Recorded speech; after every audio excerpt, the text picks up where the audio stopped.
everybody. One of the regular tools that I use in my painting every time I paint is this. And this is the Optivisor. And it's a magnifier. It's really all it is. But I bought this back in 2006, 2007 at a hobby store. Kind of changed my life. I never realized that my eyes were as bad as they were. And this made it possible for me to paint. But not only that, it made it possible for me to really get in close and see what I was doing. Before then, just my plain eyes, and maybe with my glasses, everything was fine. But my eyes have been getting worse and worse over the years. And so not only do I have this, I have an actual special pair of glasses that I wear just when I'm working.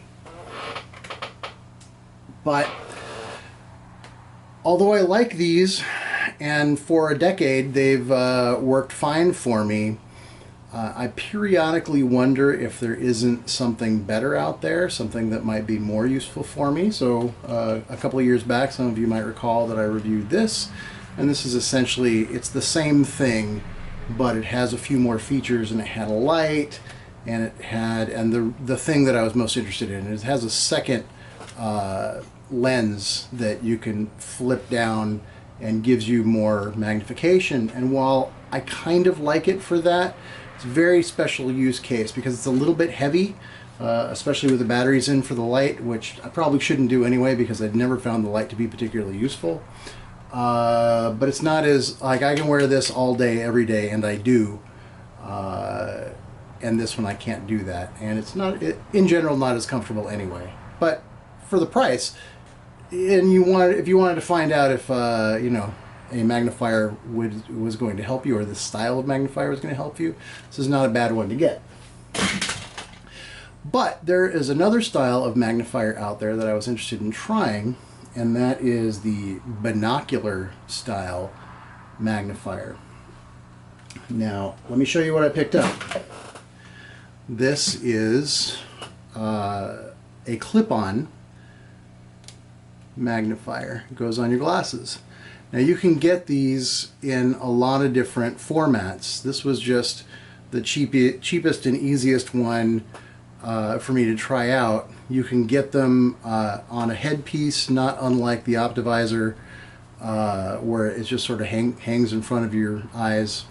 You can actually buy them built into a prescription, a set of prescription glasses, or non-prescription glasses if you just want to be able to you know, wear them as if they were glasses that you can easily take on and off.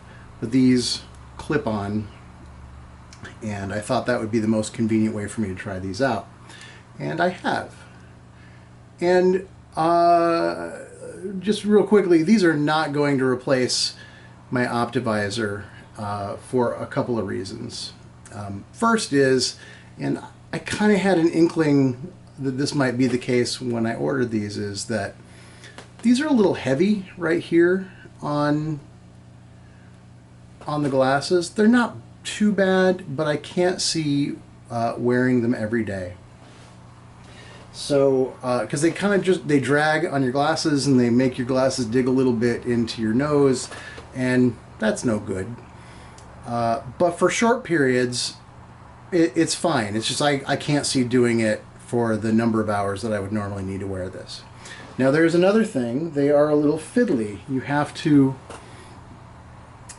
you know, angle the lenses to be just right for what you want to do.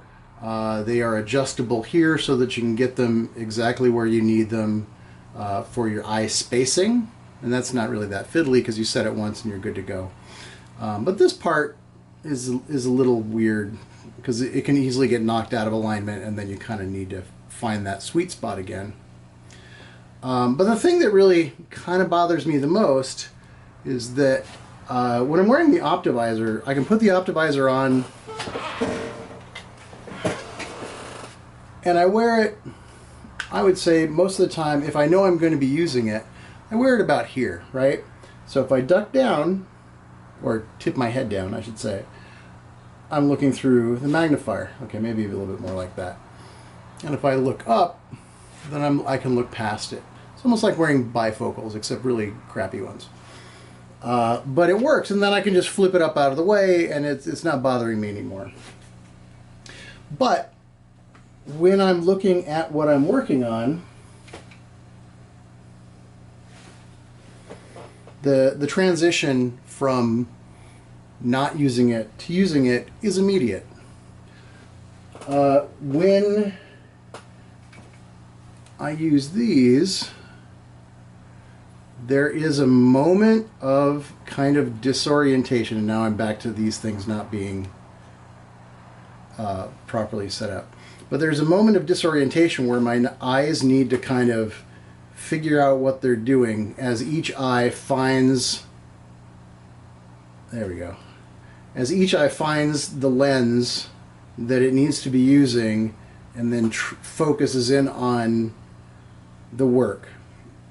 And that's fine. I mean, it's not a huge deal, but I did find it a little bit disorienting, and just another thing that made me feel like, well, it's not really an improvement over what I had before. Now, there is one area that is kind of an improvement, but it's really kind of special case. And let me show you.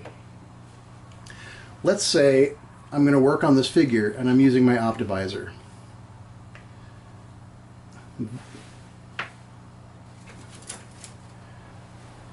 This is about a comfortable working distance.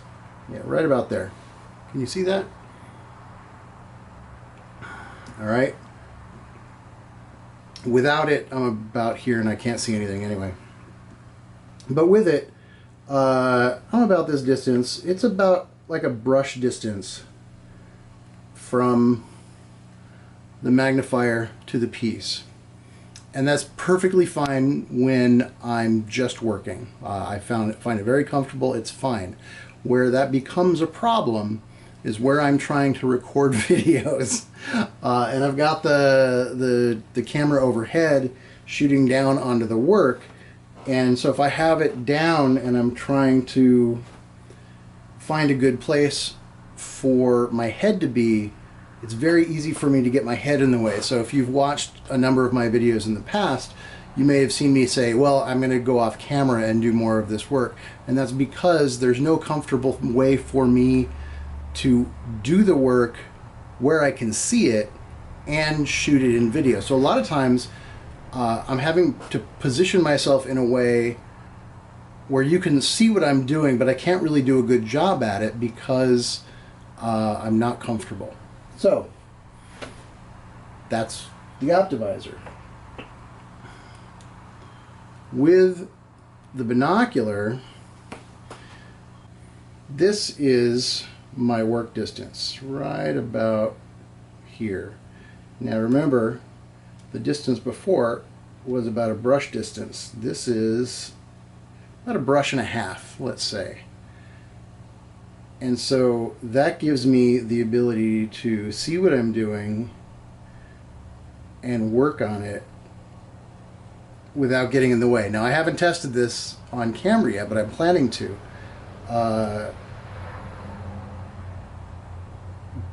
But I have tested doing the work with it on, and the only problem I have in doing the actual work is that there's a moment of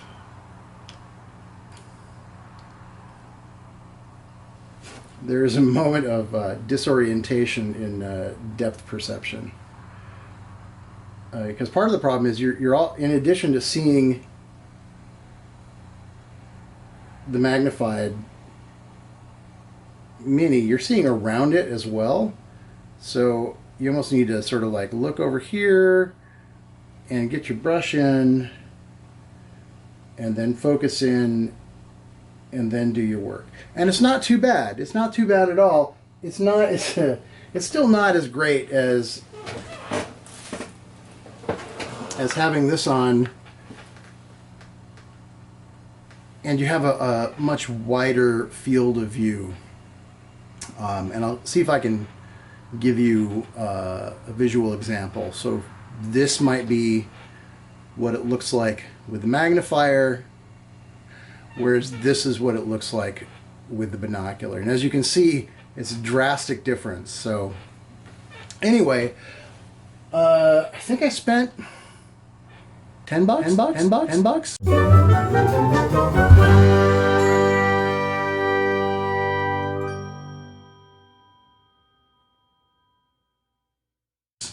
on this on Amazon. I don't know that again, if it's something that you think you might want to grab just to do close-in work, if you just want to grab it to do close-in work periodically and you wear glasses, then you might want to try it. If you think you want a magnifier that you're going to use for a longer period of time, and you don't mind the extra expense, I would get the Optivisor.